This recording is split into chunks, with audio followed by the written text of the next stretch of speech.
Hello, fitness business nerds. What's up? Welcome to another episode of the Business of Unicorns podcast. Today I'm here with Mr. Mark Fisher. Mark Fisher, how's your Tuesday going?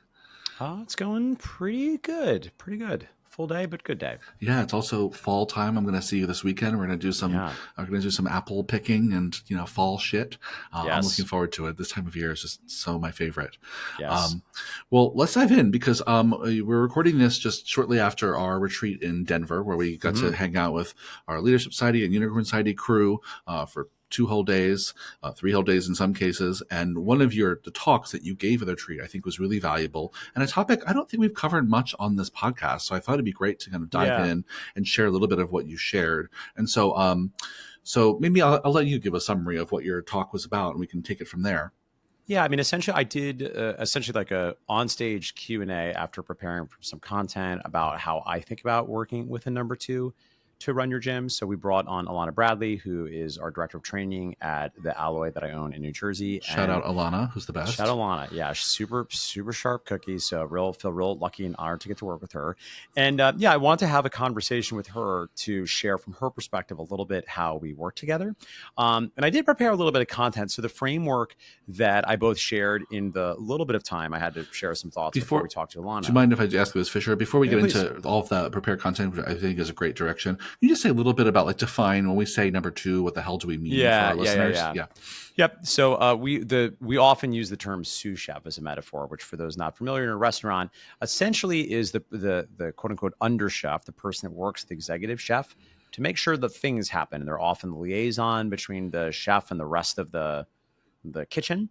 And, most gym owners are going to benefit from having one second in command. Now, what they look like is going to vary. And I'll speak to that maybe in a minute because that was part of what I wanted to offer was there's a few different ways this can look. But at a bare minimum, if you're a gym owner listening and you don't yet have somebody that's able to mind the store for a minute, right? And that might be all you need depending on where you're at in your journey. You might just need somebody to occasionally mind the store so you can go to a wedding or take a day off and trust that somebody is something of a proxy for your members or clients to talk to or is willing to unclog an errant toilet.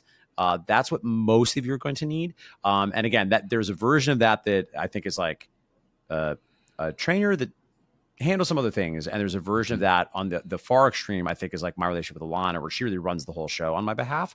So I think that's what we mean when we say number 2. Is there any more context you would add, Keeler? No, I think it's useful. I think it's just that for many of you, this is a kind of a missing piece in the operations of your business, because why many of you feel so kind of stuck in there is you don't have someone who can act for a minute or a month on your own, on your behalf, right? I think starting for someone who can act for a minute, meaning an afternoon, a day, a weekend while you're gone, and really is trained up to think like an owner and have the decision-making authority and power of an owner, even just for a day, is really, really valuable kind of first step for many of you. And so I think it's a great topic for that reason. Yeah. So I think, as we think through this, I kind of think there's kind of 3 buckets of sous chefs. The first would be, and again, don't, as I cautioned at the retreat, different people use these terms differently. So there's not an accepted nomenclature here, so don't get too hung up on the terms. But what I would call a facility lead, which you could think of as somebody that's predominantly a trainer, they're on the floor 15 to maybe 20 to even maybe 25 hours per week. And they're mostly a trainer, but they are a first among equals. They're first among equals, and they are somebody that you can look to have a little bit more, maybe some supervisory position over the other trainers. But there's somebody, again, you can trust to mind the store and help you out and be something of the hand of the king, if you will, or the hand of the queen. Then I think I would contrast that with a general manager. Now, a general manager might be on the floor as little as 5 to 10 hours per week. Most of our facilities, usually they're going to service some revenue just because there's not enough meat on the bone. I think a facility lead is maybe helping with sales or maybe not. Again, if this is very early innings, the owner, you might still be doing all the lead follow-up and sales. If you're dealing with a GM, they're almost certainly doing some of it, or the most extreme version in my case, Alana's actually either doing all of it, or I should say is responsible for all of it. She has some support from some other people on the team. So the general manager, the last thing I would say, and I think to my mind, this is the biggest distinction. If you have a facility lead, they might even be called a head trainer, but they have a dotted line supervisory responsibility to other trainers. At that moment, the owner is usually still operationally in the business, maybe still on the floor, and is the primary manager of the humans, right? So even if the fitness lead is responsible for overseeing some of the pieces of their role, the human manager is the gym owner is still the primary direct manager. When you get to the GM, now the owner is managing the GM, and the GM is, in some cases, managing everybody else on the team. Right now, obviously, you can do mix and matches, and we're talking generally. So those are the two big buckets that I think of. I would say the third position, which we didn't cover and won't hear, is a regional director. So this is a manager of the managers. It's only going to be relevant once you're scaling up to 3 to 5 or more locations. But at any rate, I'll pull up there before I think we dig into more in case you had anything you wanted to share. Yeah, no, I think it's really useful. I think if I was to summarize for our listeners, right, and thinking through what your kind of sous chef or number 2 does, the most important thing to think through is that have a really clear job description of what their roles are on the floor. You know, in your case, in some cases, a facility lead's going to be on the floor, maybe a lot more. A GM might be on the floor a lot less. And then exactly what their tasks are off the floor. If they have roles, responsibilities related to marketing, related to sales, related to management, related to actual facility stuff like, you know, clogging toilets and ordering supplies, you know, and I think the everything else we're going to say next really hinges on our listeners getting clear about what do you need as an owner. What is the stuff you want the support with? What is the stuff you want them to learn on your behalf? Because then if you find the right person who can do all of that, then everything else we're about to share gets easier. But having like a vague job description leads to hiring, you know, someone who may or may not be the right fit, leads to a really kind of confusing kind of working relationship. And so defining the role first is like just so critical. And that the theme throughout our whole recent retreat in Denver, right, where we talked about people systems, was just defining that role and getting really clear about what you want as an owner is just critical in many ways. I think that's all right. Because the next thing that I covered in the talk, and I might not be able to remember all these buckets offhand, was just, again, just there's a lot of different ways you could slice up the pie, right? You know, you might, and I thought maybe one day I'll do this too. I bet I can make a list of like, there's like 50 things that happen in a gym. But for the purposes of conversation, you know, I put them into sort of like, I think it was actually 11 slightly larger buckets. And these are things like facilities management, right? Things like, you know, overseeing cleaning, putting up the holiday decorations, stocking inventory. You have member admin stuff, which is mostly digital stuff, which is largely dealing with things in the booking building plan platform, and maybe either answering member emails or maybe answering member questions if you have like a front desk. I should also note before you go forward to remember, we're talking about who owns the thing, which is different than who does the thing. So for instance, you might have a facility lead or general manager that is responsible for the bucket of membership admin, but that's not to say that your trainers can't change a class if necessary. You just want to be clear, like, who is it that owns a thing that's responsible for the results to make sure the thing gets done. So facilities, membership admin, I could make the case for a client services manager, right? And this is someone that's mostly responsible for the retention initiatives, the various retention systems, both in and out of the sessions that are going to help clients move forward to their goals. You could make the case that there is a bucket of trainer management.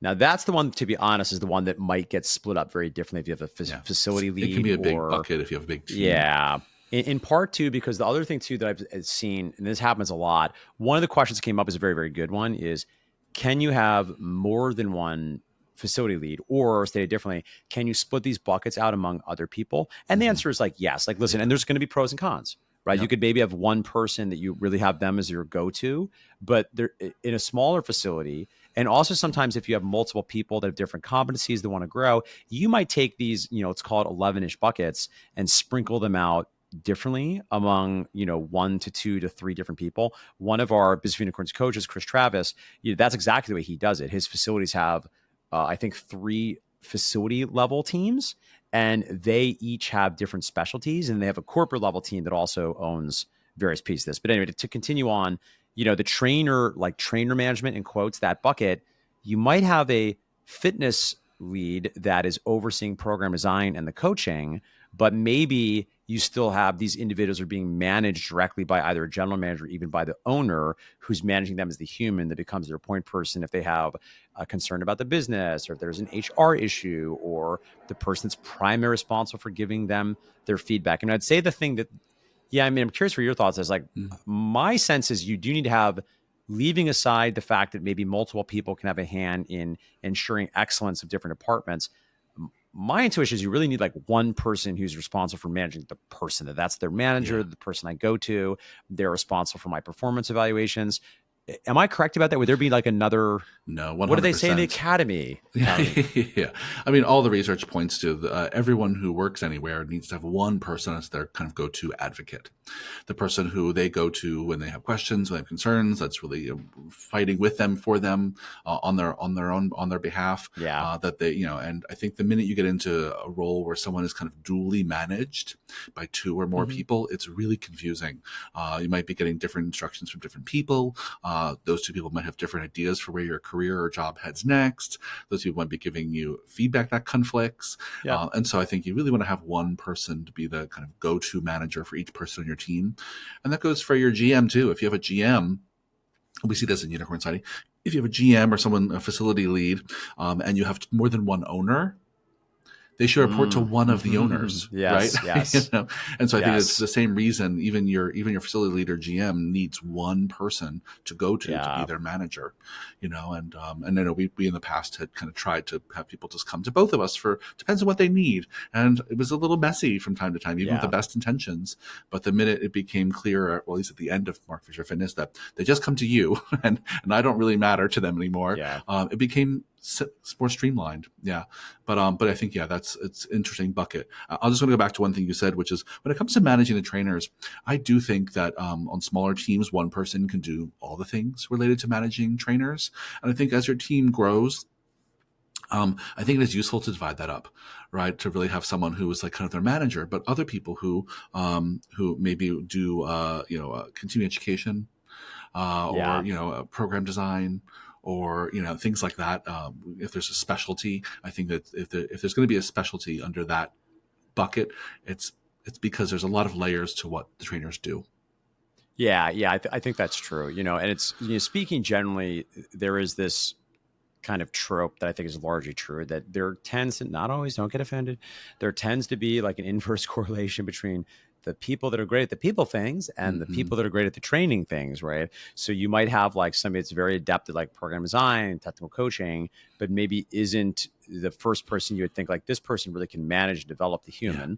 And then you might have somebody that's great at managing and developing the human, but maybe lacks confidence and skill in actually overseeing the program design.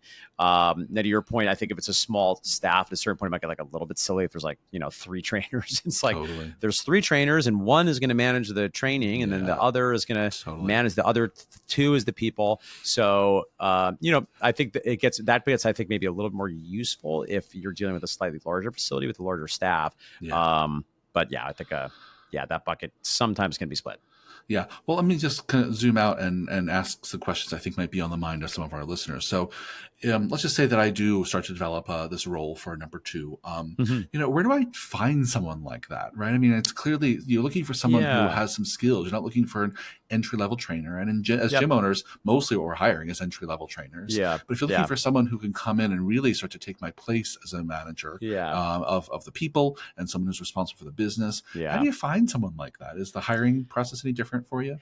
I think it really depends, right? So like in a situation of something like Alloy, again, that's unusual. That's not the way most people do it. Like I needed to hire someone from day one that was going to be boots on the ground and really run the facility, right? And that's something I caution there too. Like it's good to talk to Alana, but that's not going to map to what most of you are doing, right? Where I work on that business an hour to 2 hours a week, maybe. Alana mostly handles it. Then I'm available to flex up. And in a moment, we'll come back to some of the buckets I think owners will more typically own, even in my situation where I'm doing it mostly remotely. But I mean, I think if you're looking for somebody coming in with the chops, then you're probably going to look for a more senior person. You're probably going to need to have, the most obvious dumb thing is your compensation is going to need to be higher. You're going to need to require a little bit more experience. So you're not training from the ground up. Now I will say, I'm not sure that's not as typical for most of the gyms we work with, right? Again, a franchise is a little bit of a different animal.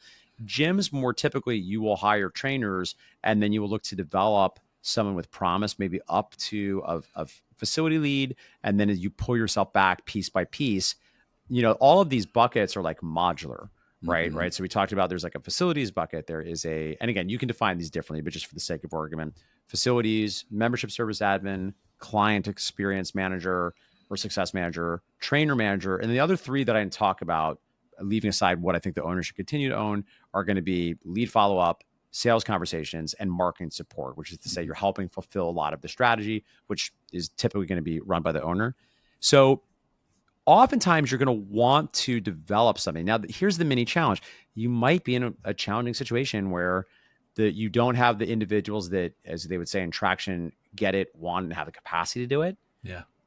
And that can be a hard thing too, where you might have somebody that like really wants the next opportunity, but they're not really qualified. They don't actually have the skill. They're not good at it. They want to do it, but they want the next thing, but they're not really right to do this kind of different position. Sometimes, unfortunately, you also have somebody that could do it, and for any number of reasons, they're not interested in it, which might be because of the third reason that maybe they would want to do it and they could do it, but just not the right time. They don't have the capacity. Maybe there's like a personal life capacity thing. It's just they don't have the bandwidth for it. So usually I think you'll want to develop someone. And I would say a lot of the buckets, again, these are not that hard in the grand scheme of things. And of course, the better you are at onboarding and having systems, the easier it is to get better performance for somebody that's less batteries included, because they have a lot of support and understand, okay, what exactly do I do in this facility role? Because the exercise you could do is, I gave you 7 buckets of things that a non-owner might do that a GM or fitness lead might do. You still have to, first of all, you could do different buckets, but even if you use those, you still have to identify, okay, what are the subtasks of those, right? We gave you some examples. And then each of those subtasks, in theory, need to have a clear set of SOPs and a clear set of probably numbers that track with performance, or at least like yes or no, did this happen this day or this week, to make sure that those things are happening, that everything's getting done. Yeah. Yeah, 100%. And I think when I kind of survey in my mind all of our Unicorn Society members, I think it's a good mixture of people who've created a GM role from within and really groomed someone and developed someone and mentored someone to be ready for that role. And I see that work out sometimes. I see that not work out sometimes. I think we also have a healthy mix of people who found people from the outside. For example, on this podcast, I had Ben and his GM at Lean Strong on the podcast talking about, he found her as a manager of a local McDonald's. So she came with all this management experience, zero fitness experience, and that seemed to map really well for them, because what he wanted was someone with strong management skills to really take the people management off his plate immediately. And so I say all that to say that, there's no one way. I think hiring from within, I think, is a good ethos for a company, right? Always trying to develop your people and give them a ladder to climb, I think, is great. And when the role fits the people that you have, great. But if the role doesn't fit the people that you have, you got to look outside. You got to look outside the gym and really look for someone who has maybe some experience managing people or doing at least some of the buckets Mark mentioned. And at least from my experience, I don't know if you agree with this, some of the buckets I think are hardest to teach are managing people, marketing, and sales. Right. I think that's right. Those are the buckets that if I'm going to try and look for people with stacked resumes in one direction or another, they have some experience really being a manager, some experience helping or supporting marketing and or sales. That's the stuff that I find takes the longest for people to learn. I think that's really right. I mean, particularly like, again, if we keep playing this model, the first 4 facilities, member admin, client service manager, or first 3, I should say. Yeah. That's not that hard. And people might be great at it. Yeah. But like, that's not that hard. I might even say like marketing support, which like I loosely define as like, overseeing Instagram stuff. I think that's maybe medium, depending on what it is you're having them do, because there might be some variance there.